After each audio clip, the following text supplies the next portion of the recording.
everybody. It's Jerri Ward back with I Object, Justice Examined.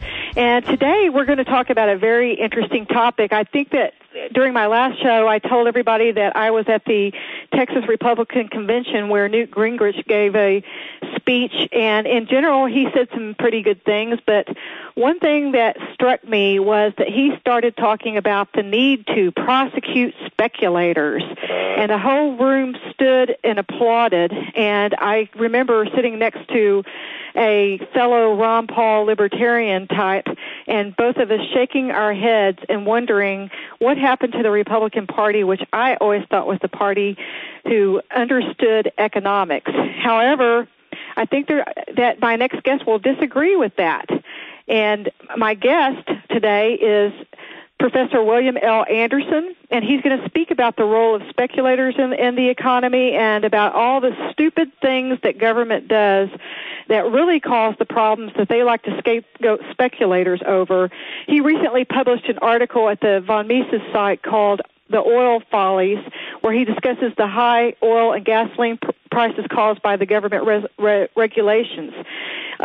Dr. Anderson is an author, and he's an associate professor of economics at Frostburg State University in Maryland. He's also an adjunct scholar with the Mackinac Center for Public Policy, as well as the Ludwig von Mises Institute in Alabama. He's a consultant with American Economist Services. He writes extensively at LewRockwell.com. He also was a very prolific, and in my opinion, the best writer on the Durham rape debacle concerning those lacrosse players. And he's also written extensively on prosecutorial misconduct, especially in terms of so-called business crimes. Dr. Anderson, thank you for being with me today. Hey, good to be here. Hope things are going well for you down there. Yeah, it's pretty hot, but things are going pretty well. We talked about a year ago about the Durham debacle, and that came to a good conclusion since we talked about that.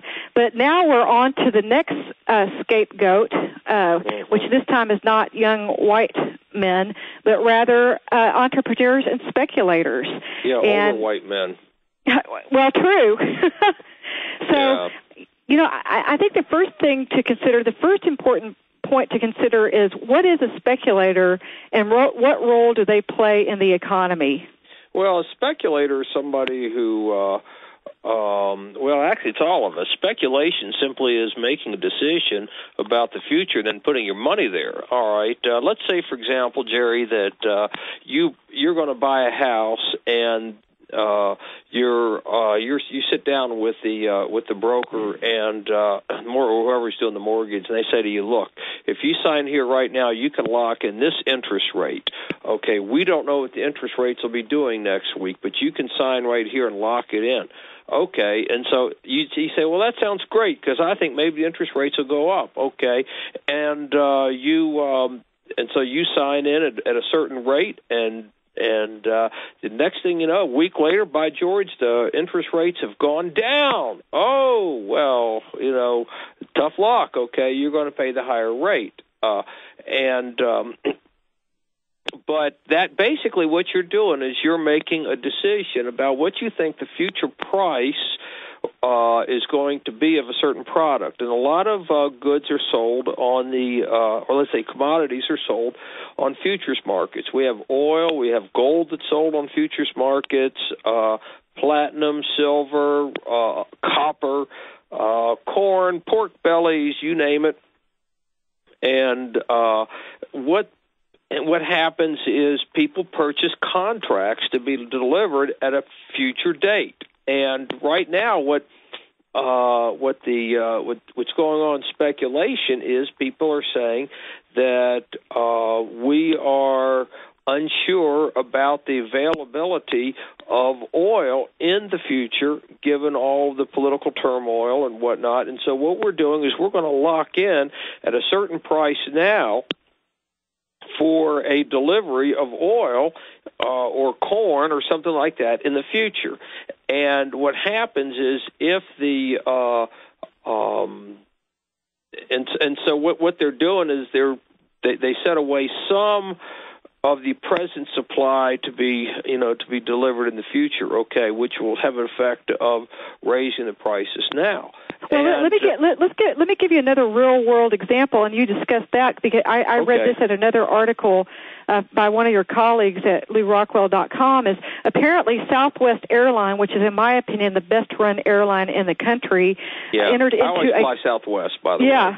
They entered into a contract because of the rising oil prices to buy fuel at a set price, taking the risk that when they actually are buying under this long-term contract, that they'll in the future be paying a higher price than fuel sets up at that time. But they did this so that they would not have the price increases and the need maybe to cut routes that other airlines have. Is that so? Should they be prosecuted as a speculator? Oh, according to Newt Gingrich, yeah, apparently so. I'll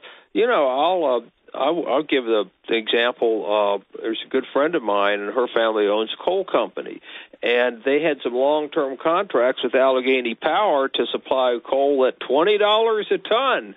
Whoa. Well, guess what? The market price is above $60 a ton right now. They've been locked into some of these things, and it's been a real source of frustration.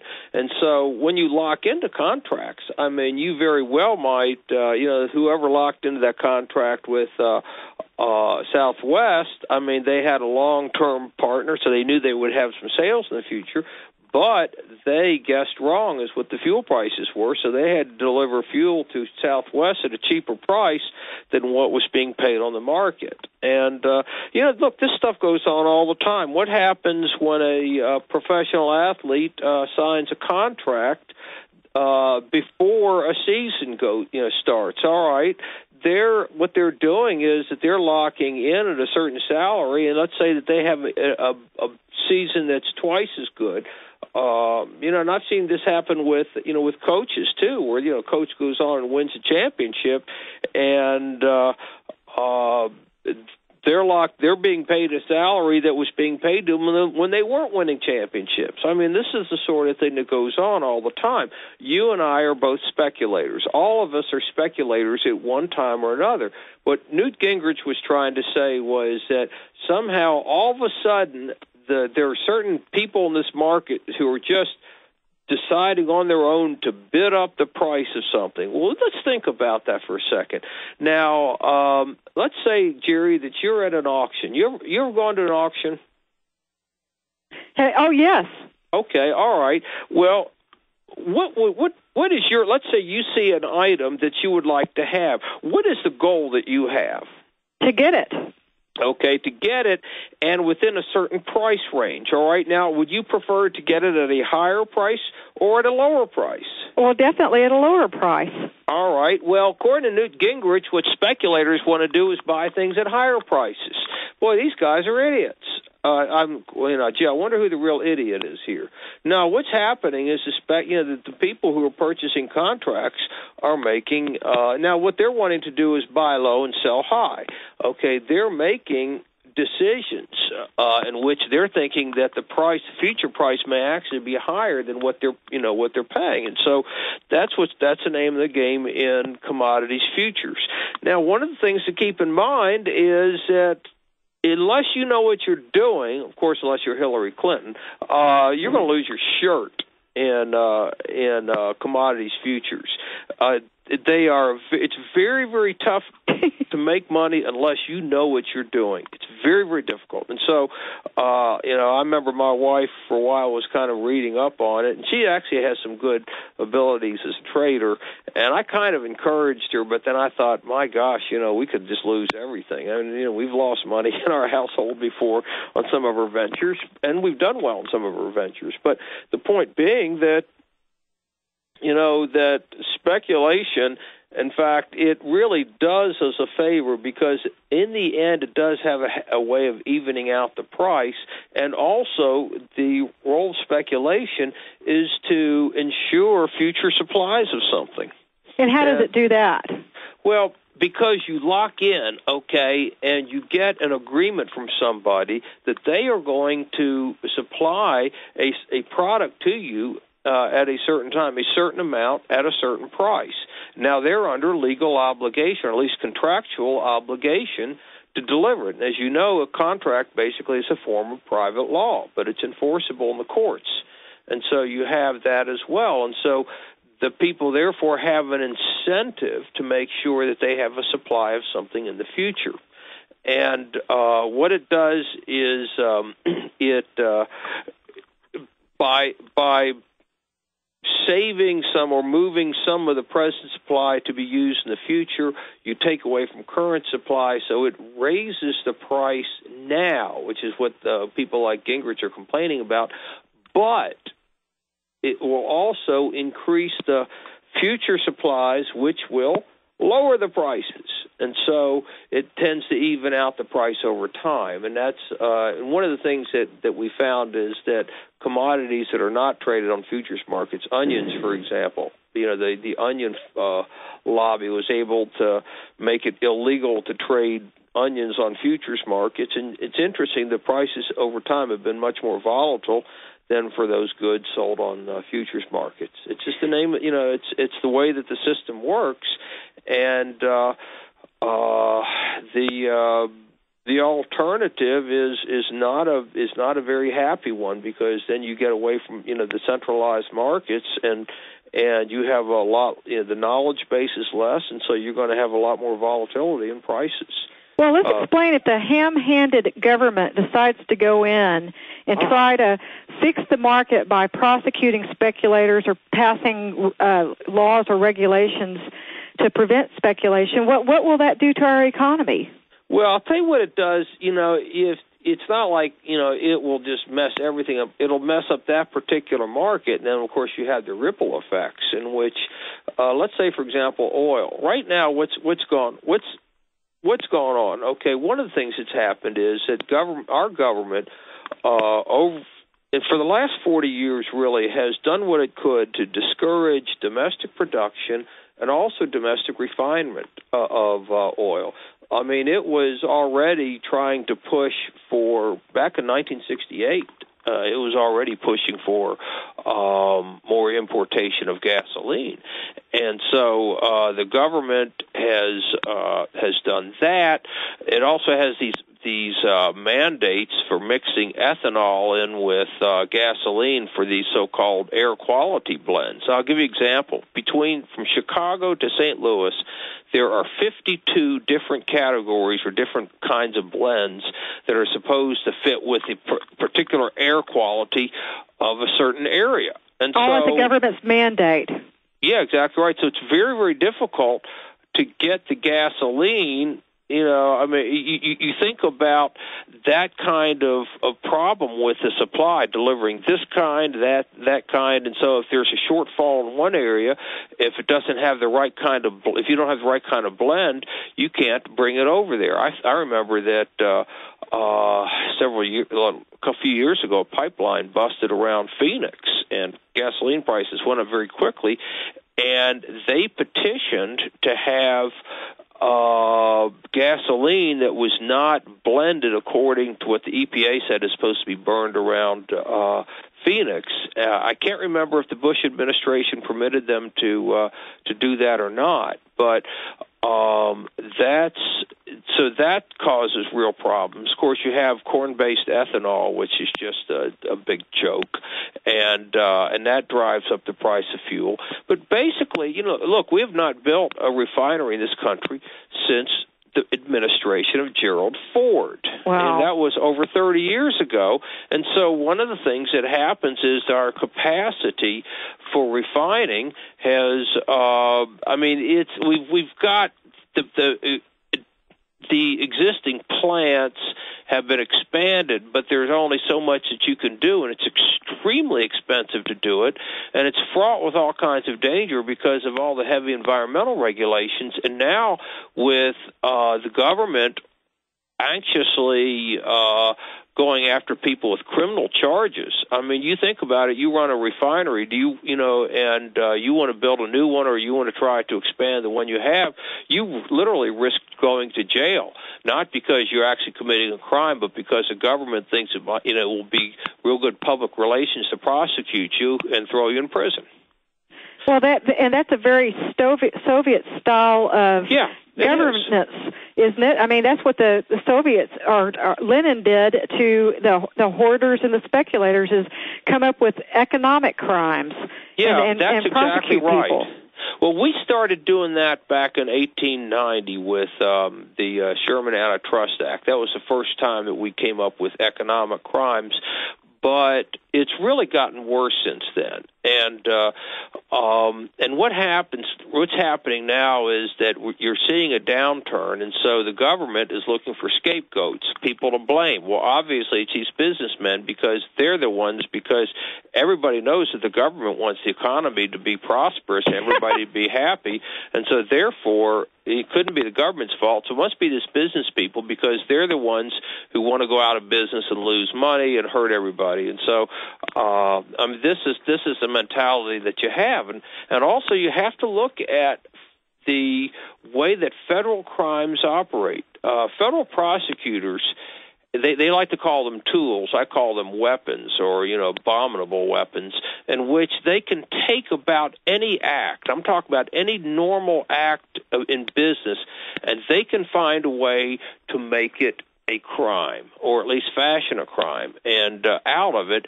And they have things like wire fraud. I just noticed that somebody was convicted of conspiracy to commit wire fraud. I'm going to ask myself, what in the heck is that? Conspiracy to commit wire fraud. And so you never convict anybody of any kind of underlying crime. You just come up with what Candace Jackson and I have called derivative crimes. You bundle all these other acts. You don't really have to prove them, legally speaking. You just sort of throw them out there, and then you bundle them into crimes called racketeering and like. And I mean, it's really easy to. It's very, very easy for prosecutors to get convictions. I mean, the federal prosecutors, they pretty much go on a quota system. They're constantly looking to charge people. They're the kinds of people generally who don't care about right and wrong. They just want convictions, and most of the judges are former prosecutors, or people who have no, especially in the area of business, they all hate business pretty much, and so they think that business people are just a bunch of crooks. And so you get the typical railroading job. And jurors think that, well, if a prosecutor has brought a charge, this person must be guilty. And this is, so it's very, very difficult for people who go into federal court, to be acquitted. It happens once in a while, but even when you get acquitted, the government still finds a way to go after you. Well, let me stop you right there. You referred to one of your colleagues that you've written about this with, and why don't you explain to the folks out there what research and writing you've done on this very topic? And I think that you wrote a lot about the prosecution of Michael Milken. Yeah, exactly. What happened with Milken was that you've got to go back you've got to really go back to the New Deal. Back during the New Deal, by the way, if any of the listeners ever read Paul Krugman, they'll find that Krugman's constantly talking about re-regulating the financial sector for like the New Deal. Well, what happened during the New Deal was that they put in a whole bunch of new regulations in the financial sector. Like the Glass-Steagall? Glass-Steagall Act, and also what they attempted to do was to put what we would call firewalls between different institutions. Banking did this, savings and loans did that, investment bankers did this. There was no connection between them, and it was and savings accounts were regulated. They put ceilings on the amount of interest that people could. That savers could receive and the like. And so let's hold that thought, because we're coming up on a hard break. Okay. So let's stay over and let's discuss all that regulation and how it's being used in the criminal realm. We'll be back. Are you a business owner? Do you accept credit cards? How would you like to be rewarded for every Visa and MasterCard?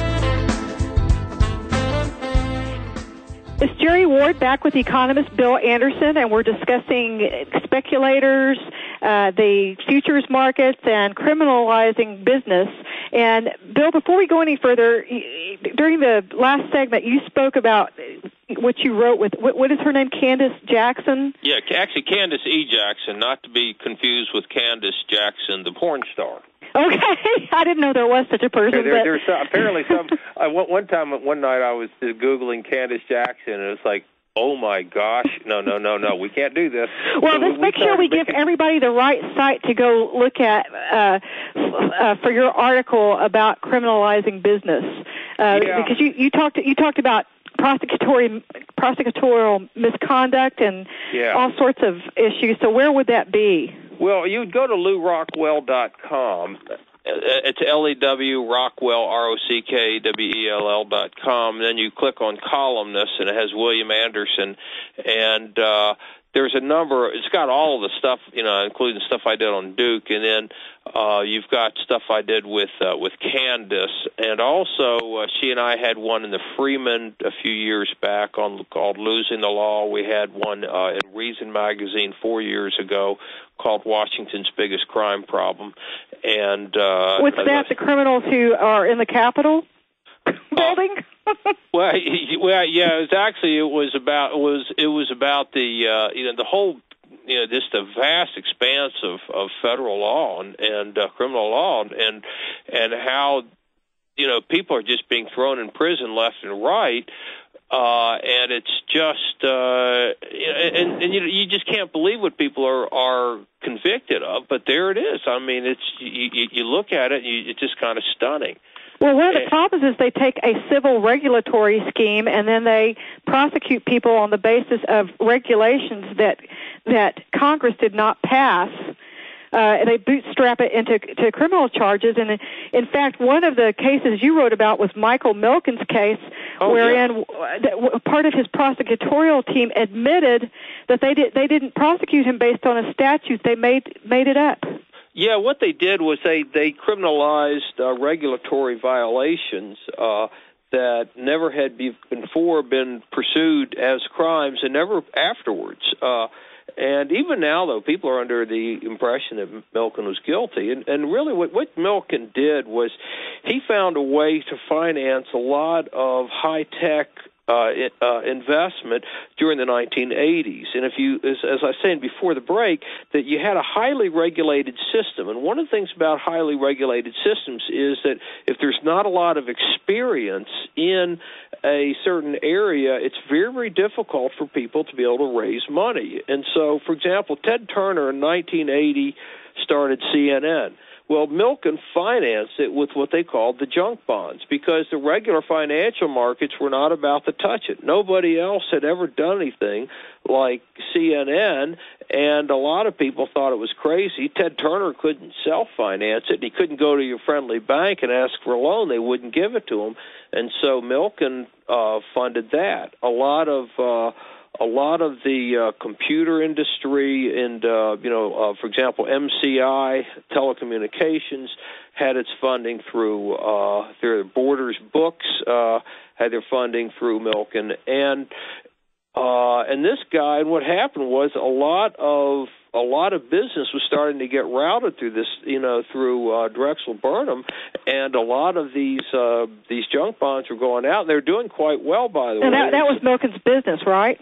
Yeah, exactly. He was given the East Coast banks and investment companies a run for their money, so they recruited Giuliani to go after him, right? Exactly. And that's one reason I thought my head was going to explode when the media anointed him as a front runner.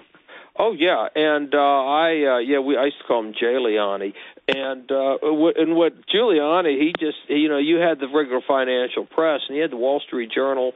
The editorial page of the Wall Street Journal went after Giuliani pretty heavily on, they stood up for Milken. But the news side, James Stewart, there were, the New York Times and others, they just, what one thing that Giuliani would do would be to leak grand jury information to these reporters. Now, that's a felony. So we do know that some crimes were committed during this whole thing, but they all just happen to be committed by the prosecution. So a fat chance of any prosecution of the prosecutor. Yeah, no, it's not going to happen. And so that was the thing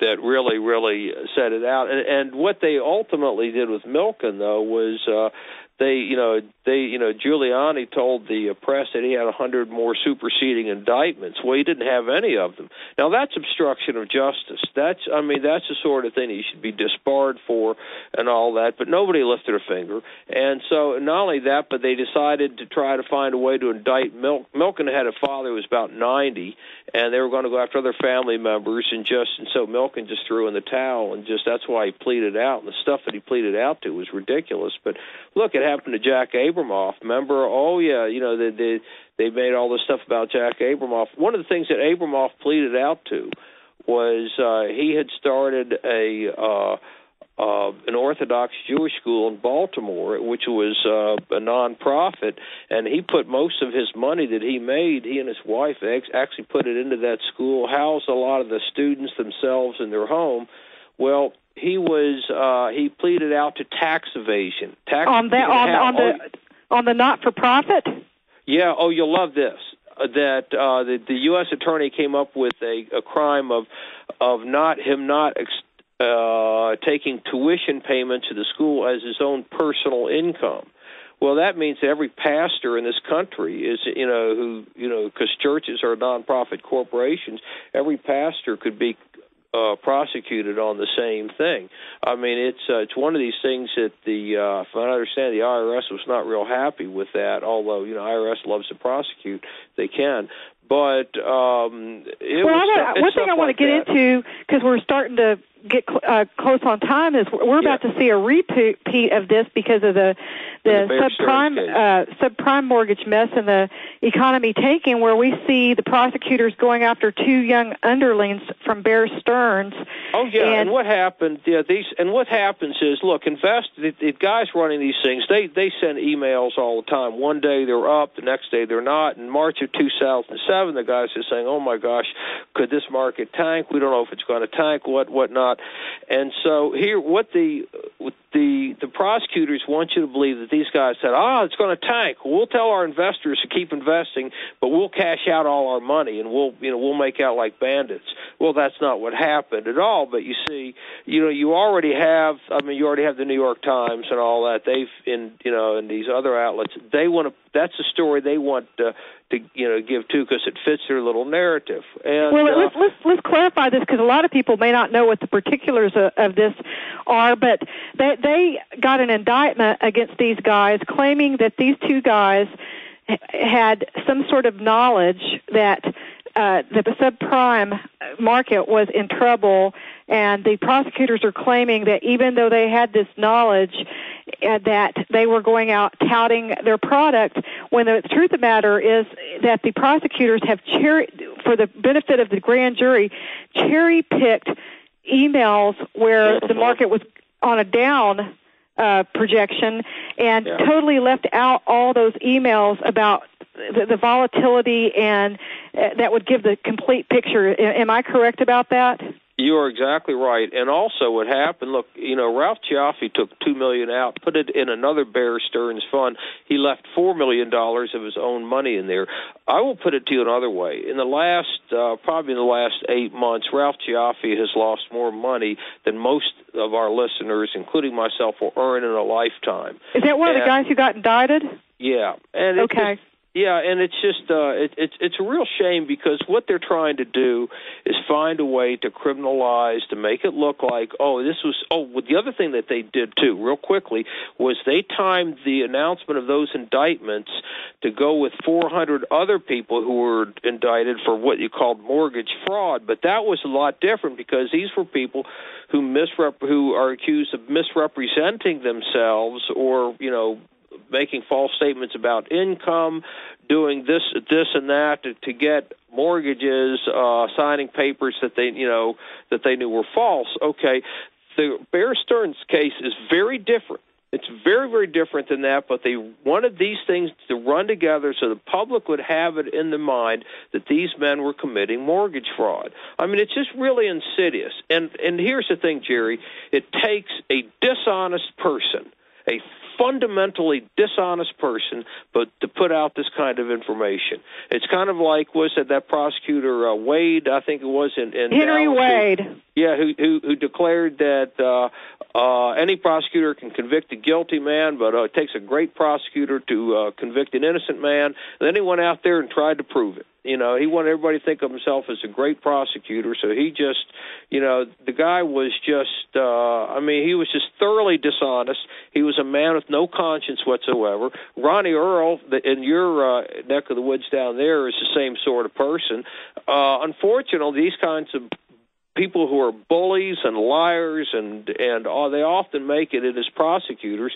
And part of it is, my theory is because they're crappy lawyers. They're not very good lawyers. They could never win a case in court if they actually had to be on the other side. So they become prosecutors, and they're given all these tools, and they're permitted to bring machine guns to badminton games, and machine gun the other people down and say, oh, what a great badminton player I am.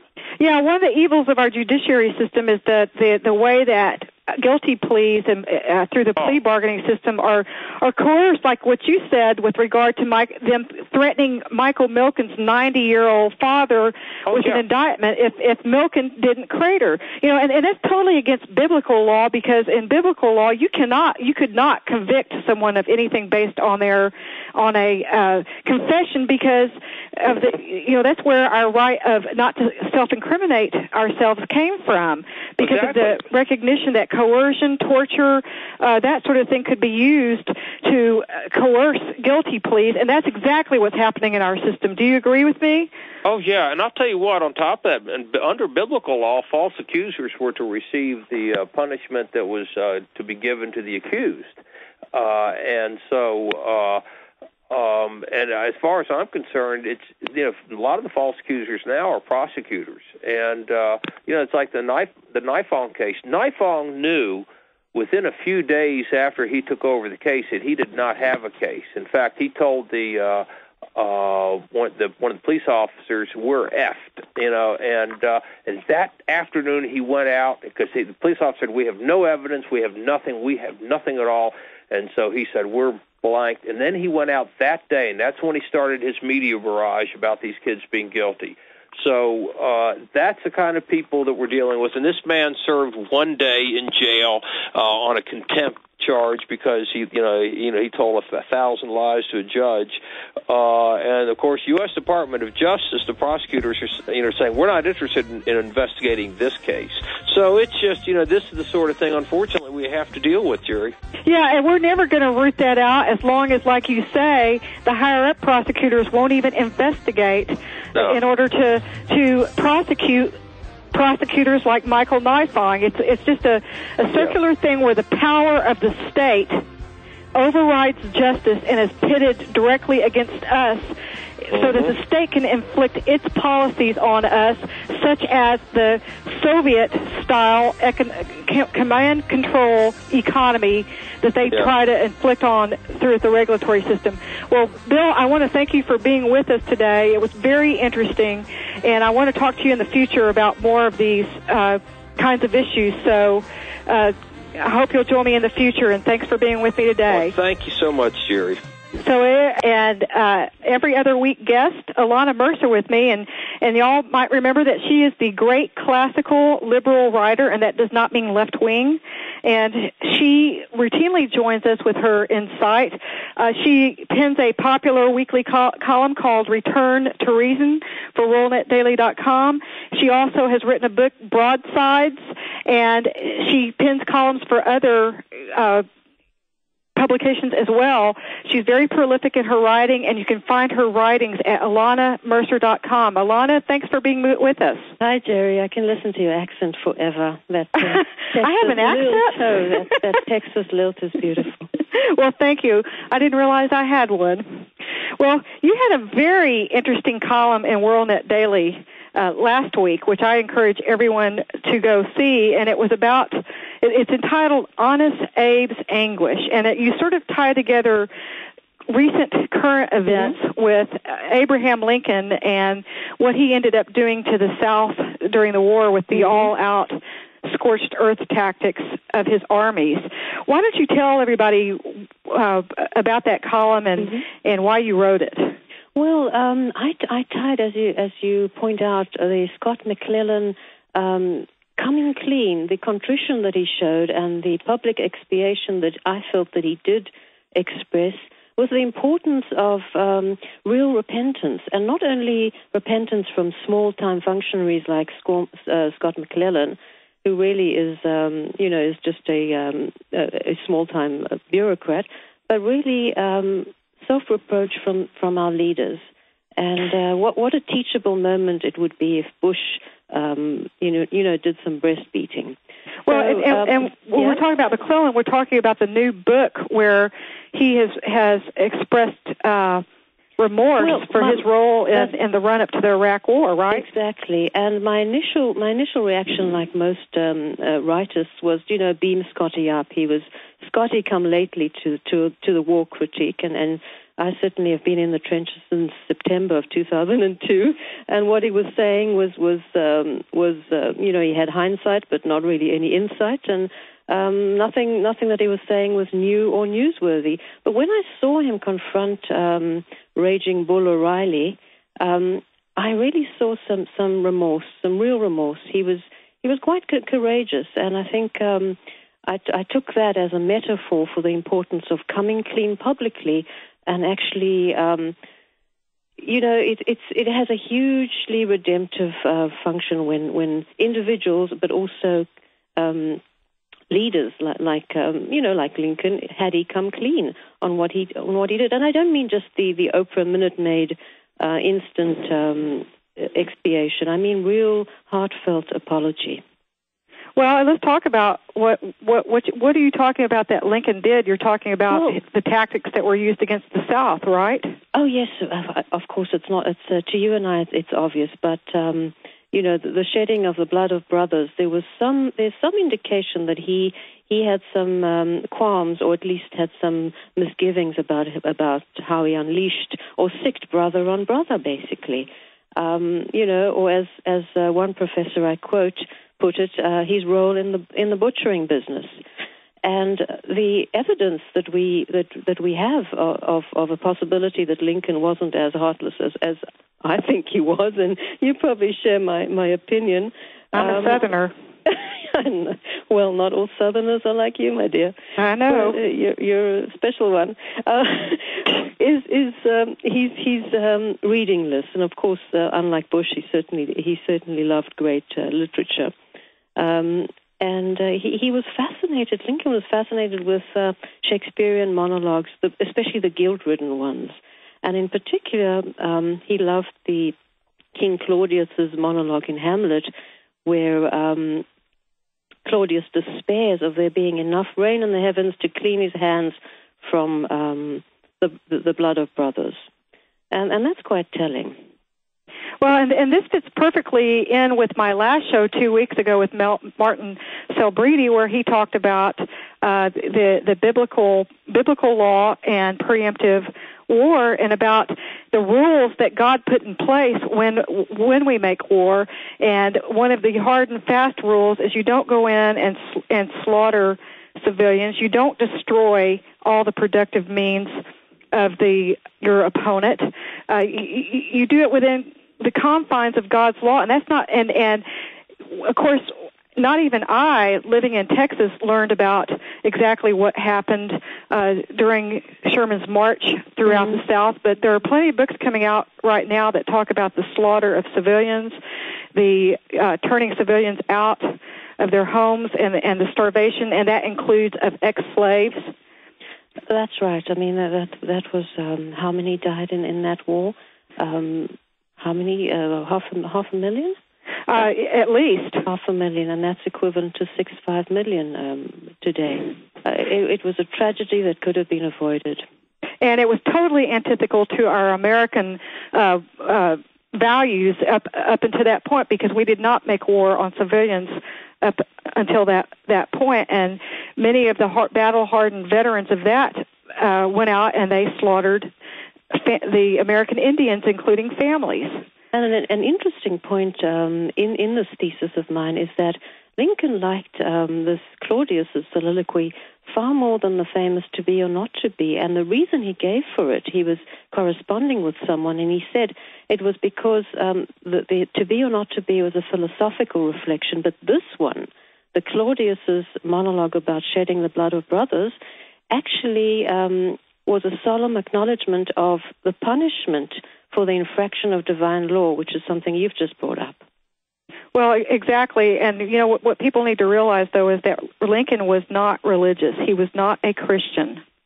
And he was not religious. No, but we also have to look at him in the settings of the time. To say someone was not religious in those times still meant someone who was extremely aware of the tradition, the Christian tradition. So let's not diminish from the power of Christianity in early America. Oh, exactly. I mean, you're exactly right. To say Barack Obama is not religious is a totally valid statement. To say he's not an authentic Christian, again, ditto. But Lincoln had a good hold on a good understanding of those traditions, and I think he might have who knows had he. I'm not saying that I have great hopes. I had great hopes, but he might have come clean. Well, he certainly had a grasp of Christian values, like you say, because that was evident in the Gettysburg Address and other speeches that he made. I mean, this was a highly literate man. I mean, you can't compare an atheist back then to an atheist today who is truly ignorant of the tradition upon which this country is founded. Well, I, Claudius, that is something that comes from Shakespeare, you said? That's right, the monologue in Hamlet. Okay, so I'd suggest that everyone go read that, and I'm going to go read it because it's been since high school that I've read anything like that, but you've got me motivated to go read that. And Alana, I want you to stay over because I want you to give everybody a little preview of what your next column is going to be about in the last few minutes of the last segment of when we come back. So everybody stay tuned so that you can hear what Alana's going to write about tomorrow.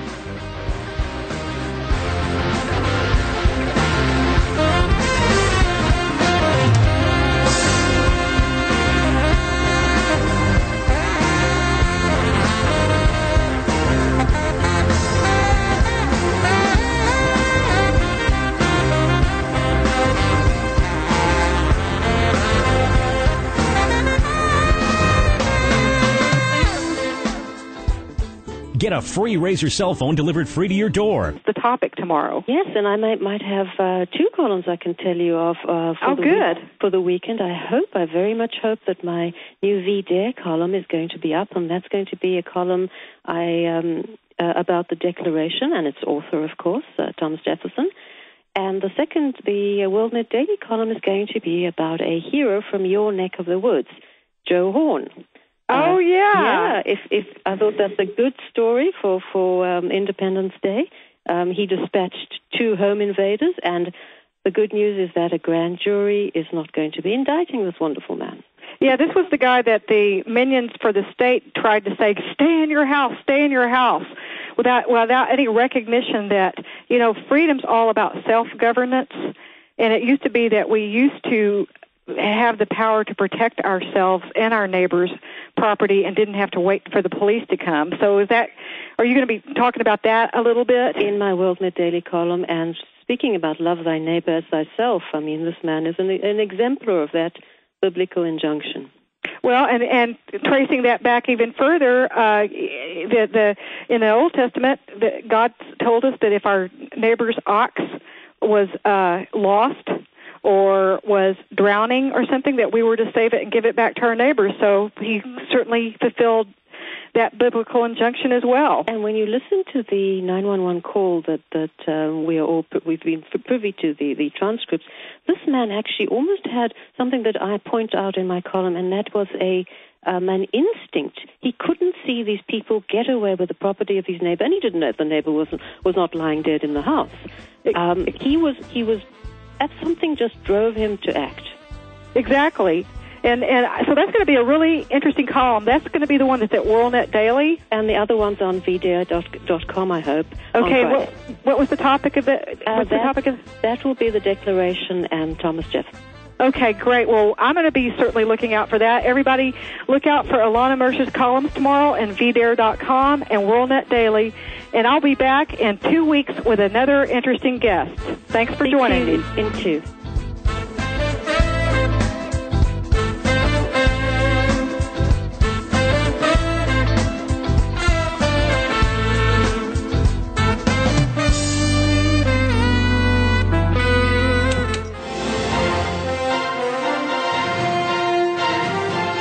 This is Right Talk Radio.